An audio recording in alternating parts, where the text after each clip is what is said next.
이 시간 말씀을 받습니다.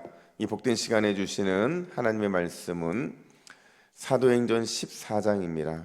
사도행전 14장 1절에서 18절까지의 말씀입니다. 신약성경 211면입니다.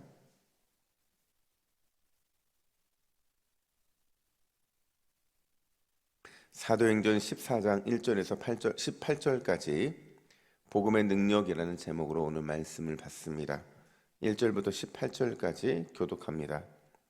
이에 이고니온에서 두 사도가 함께 유대인의 회당에 들어가 말하니 유대와 헬라의 허다한 무리가 믿더라.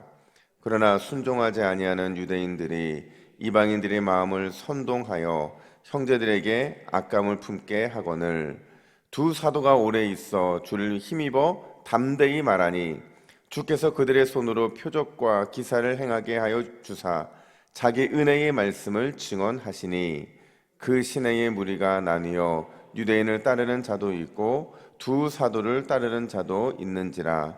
이방인과 유대인과 그 관리들이 두 사도를 모욕하며 돌로 치려고 달려드니 그들이 알고 도망하여 루가오니아의 두 성 루스드라와 더베와 그 근방으로 가서 거기서 복음을 전하니라. 루스드라에 발을 쓰지 못하는 한 사람이 앉아 있는데 나면서 걷지 못하게 되어 걸어본 적이 없는 자라. 바울이 말하는 것을 듣거늘 바울이 주목하여 구원받을 만한 믿음이 그에게 있는 것을 보고 큰 소리로 이르되 내 발로 바로 일어서라 하니 그 사람이 일어나 걷는지라. 무리가 바울이 한 일을 보고 루가오니아 방언으로 소리질러 이르되 신들이 사람의 형상으로 우리 가운데 내려오셨다 하여 바나바는 제우스라 하고 바울은 그 중에 말하는 자이므로 헤르메스라 하더라. 그 시외 제우스 신당의 제사장이 소와 화환들을 가지고 대문 앞에 와서 무리와 함께 제사하고자 하니 두 사도 바나바와 바울이 듣고 옷을 찢고 무리 가운데 뛰어 들어가서 소리 질러 이르되 여러분이여 어찌하여 이러한 일을 하느냐. 우리도 여러분과 같은 성정을 가진 사람이라. 여러분에게 복음을 전하는 것은 이런 헛된 일을 버리고 천지와 바다와 그 가운데 만물을 지으시고 살아계신 하나님께로 돌아오게 함이라. 하나님이 지나간 세대에는 모든 민족으로 자기들의 길들을 가게 방임하였으나 그러나 자기를 증언하지 아니하신 것이 아니니 곧 여러분에게 하늘로부터 비를 내리시며 결실기를 주시는 선한 일을 하사 음식과 기쁨으로 여러분의 마음에 만족하게 하셨느니라 하고 이렇게 말하여 겨우 무리를 말려 자기들에게 제사를 못하게 하니라. 아멘. 여러분, 동물의 왕국을 보시면 사람 사는 모습하고 또 동물들이 살아가는 모습 비슷한 걸 우리가 보게 돼요. 아주 예전에 제가 사자가 새끼를 훈련시키는 방법을 한번 본 적이 있는데요. 몇 가지 특징이 있더라고요. 그 중에 하나가 뭐냐면 절대로 그러니까 사자는 새끼가 먹이를 잡아먹는 훈련을 할 때 도와주지 않는다는 거예요. 그냥 본인 스스로 어떻게든 먹이를 잡는 훈련을 시킨다는 거죠. 또 특징이 뭐냐면 근데 새끼다 보니까 자기보다 작거나 아니면 자기보다 약한 사냥감을 사냥하려고 하잖아요. 그러니까 그럴 때면 어미나 아비가 나타나서 이 사냥감을 내쫓는 거예요. 그리고 도리어 자기보다 더 큰 먹잇감과 싸울 수 있는 그 길들을 터놓다는 거죠. 또 어떤 특징이 있냐면 이제 하다 보면 사냥 중에서 하이에나나 아니면 늑대 같은 맹수들을 만나잖아요. 그때 이제 새끼들이 처음에 보면 놀래요. 그리고 소리에 깜짝 놀라서 뒤로 뒷걸음질을 치게 되는데 근데 무조건 밀어내는 겁니다. 가서 맞서 싸우라는 거예요. 그럼 싸워서 이기는 법을 가리키는데 왜 이렇게 사자는 자기 새끼를 강하게 훈련시키는가 보면 그 이유가 밀림의 왕자로서의 품격, 그 자격을 갖추게 하기 위해서 일부러 새끼를 이렇게 막 밀어내고 강하게 훈련시키더라는 거죠. 여러분, 하나님께서 우리의 삶에도 똑같이 역사하시는 것 같다는 생각이 들어요. 가끔 우리의 삶에 어려움이 생기고 또 어려움이 생겨서 해결이 안 될 때도 많이 있거든요. 왜 이런 일들이 자꾸 발생할까 생각해 보면 하나님은 자기 자녀들이 온실속 화초가 되는 것을 원치 않으신다는 거죠. 그러니까 때로는 혼자 어려움과 마주하게 하기도 하시고 감당하기 어려운 여러 영적 전쟁의 그 한복판에 우리를 데려가기도 하시고 심지어 영적 맹수들과 맞서 싸울 수 있는 그 시간들을 우리에게 주신다라는 겁니다. 그렇게 해서 조금 더 왕의 자녀답게 용맹스럽고 격이 있는 그런 하나님의 자녀로 살아가기를 원하신다라는 거예요. 우리가 지금 바울과 바나바의 1차 전도 여행을 살피고 있거든요. 이제 주일날 말씀으로 1차 전도 여행을 다 마무리하게 되는데 한번 그 여정을 생각해 보세요. 수레아 안독에도 시작을 했어요. 그리고 살라미와 바보를 거쳐서 버가와 비시디아 안디옥으로 이동을 하죠. 그리고 오늘 본문에 보면 이고니온과 루스드라 그리고 더베에 이르게 되는 과정들을 보여주고 있는데 제가 이 모든 과정들을 보면서 참 재미있는 건 뭐냐면 하나님께서 이 모든 과정들을 만사 형통의 길로 인도하지 않으셨다는 거예요. 대부분의 사역제에서는 이런 하나의 패턴이 등장을 하는데 딱 두 패로 나뉩니다. 어떤 두 패로 나누냐면 복음을 수용하는 그 복음을 흔쾌히 수용하는 한 부분과 또 한 부분은 배척하는 거예요. 그냥 일반 배척이 아니라 강렬하게 대적합니다. 밀어내려고 해요. 어떻게든지 이 모든 방법을 동원해서 바울과 바나바의 사역을 막으려 하는 그런 방해 세력들이 등장을 하더라는 거죠. 여러분 생각해 보세요. 지금 바나바와 바울이 자신의 유익을 위해서 하는 게 아니잖아요. 돈 벌기 위해 하는 것도 아니고 자신들의 어떤 꿈을 꾸고 비전을 쫓아가는 것이긴 하지만 다 하나님을 위한 일들이거든요. 그럼에도 불구하고 그분의 복음과 그분의 이름을 전하기 위해서 가는 그 모든 삶이라고 한다면 만사 형통으로 인도하셔도 되는데 그렇게 하지 않으신다는 거죠. 왜 하나님께서는 그들에게 만사 형통이 아니라 이렇게 수용과 또는 대적을 만나게 하시는 이 두 가지의 길을 한꺼번에 그들에게 허락하시는가 하는 거죠.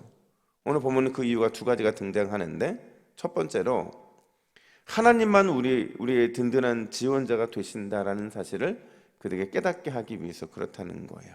그러니까 그들의 삶에 이 두 가지의 길을 허락하신 이유는 예수님만이 우리의 든든한 지원자가 되신다라는 것을 그들에게 자꾸 확인하게 하신다는 거죠. 어제 분명히 우리는 강렬한 저항 때문에 바나바와 바울이 이 비시디아 안디옥에서 더 이상 말씀을 전할 수 없다는 그 사실을 우리는 접했어요. 결국 오늘 본문에 보니까 이고니온까지 오게 되는데 여기서도 똑같이 갈리는 사건이 발생합니다. 그리고 심지어 주일날 본문에 보면 이들이 연합해서 엄청난 거리를 쫓아와요. 100km가 넘는 거리거든요. 근데 100km가 넘는 거리를 쫓아와서 거기서도 복음을 전하는 일들을 가로막더라는 거죠. 물론 이고니온에서 첫 번째 장면은 굉장히 좋았어요. 1절 말씀을 보면 유대와 헬라의 허다한 무리가 믿었다 이렇게 말을 하거든요. 그러니까 분명히 복음에는 능력이 나타나서 그들을 변화시킬 수 있는 동력이 됐던 것 같아요. 복음을 적극 수용했다는 거죠. 근데 곧이어 2절에 보면 대적의 상황이 발생하게 되는데 우리 2절 말씀을 같이 볼까요? 2절입니다. 시작. 그러나 순종하지 아니하는 유대인들이 이방인들의 마음을 선동하여 형제들에게 악감을 품게 하거늘. 여러분 여기서 악감을 품었다는 게 뭐냐면요, 단순히 우리가 싫어하는 감정을 가졌다 이게 아니에요. 그러니까 유대인들이 이 이방인들의 마음을 막 설득을 해서 선동을 해서 그들의 마음에 복음을 전하고 있는 사도들에 대해서 좋지 못한 마음의 감정을 가진 것 플러스 그들을 부추기는 거예요. 어떻게 부추기냐면 어떤 행동을 통해서라도 나쁜 행동을 하게 해서라도 그들이 떠나갈 수 있도록 자꾸 이렇게 사주하는 모습, 그게 바로 악감을 품었다라는 뜻이거든요. 그만큼 방해가 심했다는 거죠. 근데 놀랍게도 하나님께서 이 대적들이 방해하도록 내버려 두고 계시거든요. 왜 그러느냐? 3절 하반절은 이렇게 설명을 합니다. 우리 3절 하반절도 같이 읽습니다. 시작. 주께서 그들의 손으로 표적과 기사를 행하게 하여 주사 자기 은혜의 말씀을 증언하시니. 아멘. 여러분, 왜 하나님께서 이 두 사람의 복음의 사역에 형통함만을 주시지 않았냐, 왜 대적들을 자꾸 허락하셨느냐, 이걸 깨닫기를 원하는 거죠. 뭘 깨닫기를 원하냐면 주께서 이렇게 말하고 있잖아요. 지금 이 상황이요, 주께서 허락하시는 상황이라는 겁니다. 주께서 허락하셔서 그들의 손으로 표적과 기사를 행하게 하셔서 결국에는 바울과 바나바의 은혜의 말씀이 아니라 주님의 은혜의 말씀을 증언할 수 있게 하셨다, 이렇게 말하고 있어요. 이게 무슨 뜻이에요? 너희들이 만나는 어려움과 그 모든 건 내가 줬다는 거죠. 그리고 그 속에서 내가 너와 동행하고 있다는 사실을 너희들이 인식했으면 좋겠어. 지금 이 말씀을 그들에게 주고 있다는 거예요. 바울과 바나바가 어디를 가든지 무엇을 하든지 주님께서는 그들의 뒤에서 그 모든 상황을 지켜보고 계셨다라는 거죠. 그리고 너희들이 이 어려움을 극복하는 것도, 피하는 것도 내가 너와 동행하기 때문에 그런 거라는 사실을 인식시켜주고 계신 거예요. 여러분 생각해 보세요. 만약에 사도들의 삶에, 이 사역에 만사 형통만 있었다고 생각해 보세요. 절대로 깨달을 수 없는 겁니다. 만사 형통이 아니라 시험과 방해를 경험했기 때문에 그 모든 과정들 속에서 하나님이 인도하시는 특별한 은혜들을 경험할 수 있게 되었다는 거죠. 여러분, 이런 모습은 우리의 인생도 동일한 줄로 믿습니다. 여러분, 하나님께서 우리 인생에 만사 형통으로 인도하지 않으신 이유가 뭘까요?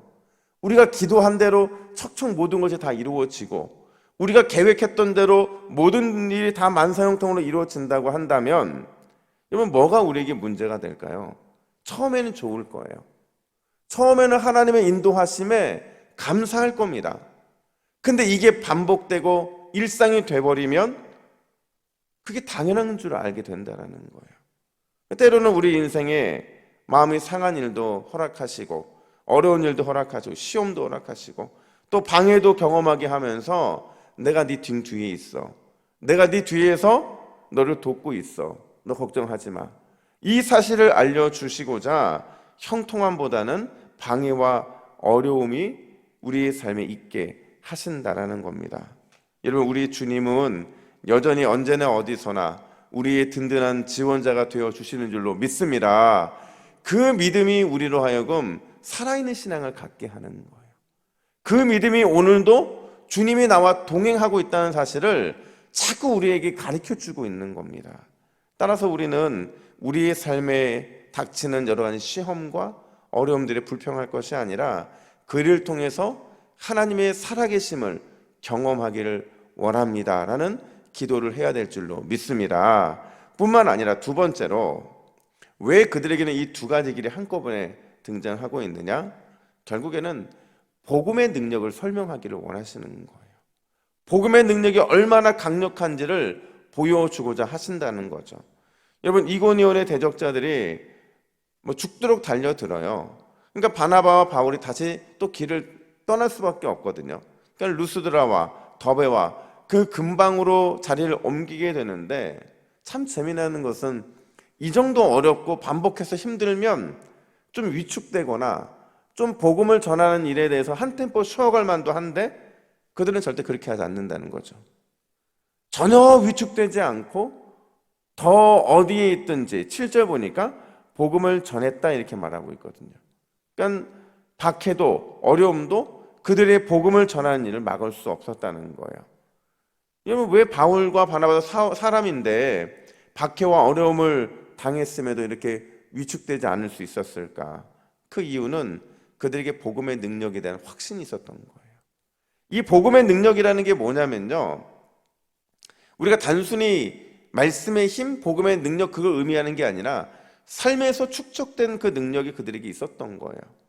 믿고 신뢰했더니 주님의 인도하심에 대한 확신이 있었던 거죠. 근데 이 과정에 보면 반드시 빛과 어둠이 갈리는 현상이 나타나게 되거든요.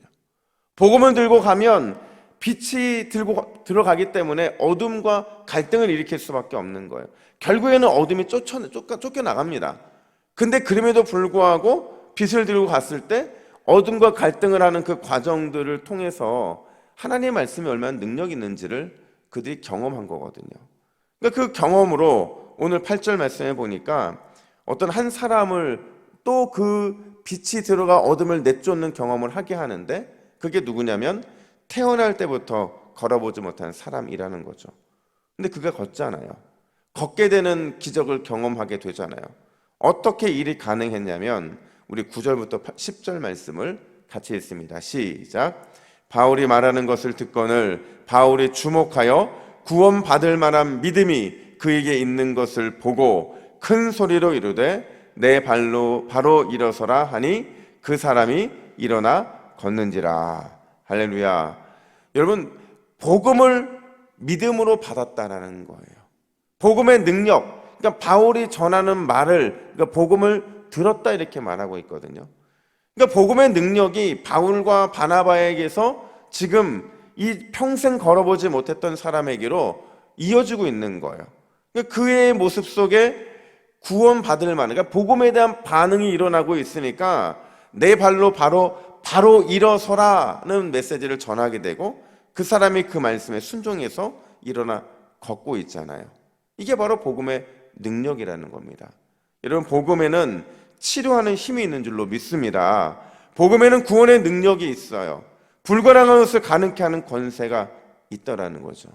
근데 이 복음의 능력을 누가 가장 못 믿는 줄 아세요? 우리 믿는 사람들이 제일 못 믿어요. 왜냐하면 복음이 너무 당연하거든요. 우리에게는 너무 당연한데 그 복음을 처음 듣는 사람에게는 치료하는 힘으로 나타나고 구원의 능력으로 나타나고 불가능한 것을 가능케 하는 권세로 나타나고 있다는 거죠. 근데 우리는 그걸 너무 익숙해서 그 복음이 우리에게 진짜 중요한지, 얼마나 우리가 강하게 붙들어야 되는지를 놓치고 살 때가 많이 있다는 겁니다. 여러분, 오늘 이 새벽에 우리가 진짜 붙잡아야 하는 건 예수님이 우리에게 주신 그 선물, 복음인 줄로 믿습니다. 오늘 이 시간 우리 기도할 때 이런 기도 제목 함께 기도했으면 좋겠어요. 우리 두 가지 기도 제목 같이 읽습니다. 시작. 주여, 우리 인생에 허락된 방해와 어려움을 통해 하나님을 발견하게 하시고 하나님이 우리 뒤에서 든든한 지원자가 되심을 경험하게 하옵소서. 복음의 힘과 권세를 믿고 복음만을 든든히 붙잡는 오늘 하루가 되게 하옵소서. 할렐루야. 우리 이런 기도 제목을 함께 기도하는 저와 여러분 되기를 간절히 축복합니다. 아멘. 기도하겠습니다. 하나님 아버지, 바울과 바나바가 언제나 어디서나 방해와 어려움을 당할 때 그 속에서 하나님을 발견했던 것처럼 우리도 우리의 일상에서 어떤 방해와 어려움이 있다 할지라도 그 어려움과 방해를 통해 하나님을 발견하는 통로가 될 수 있도록 인도하여 주시옵소서.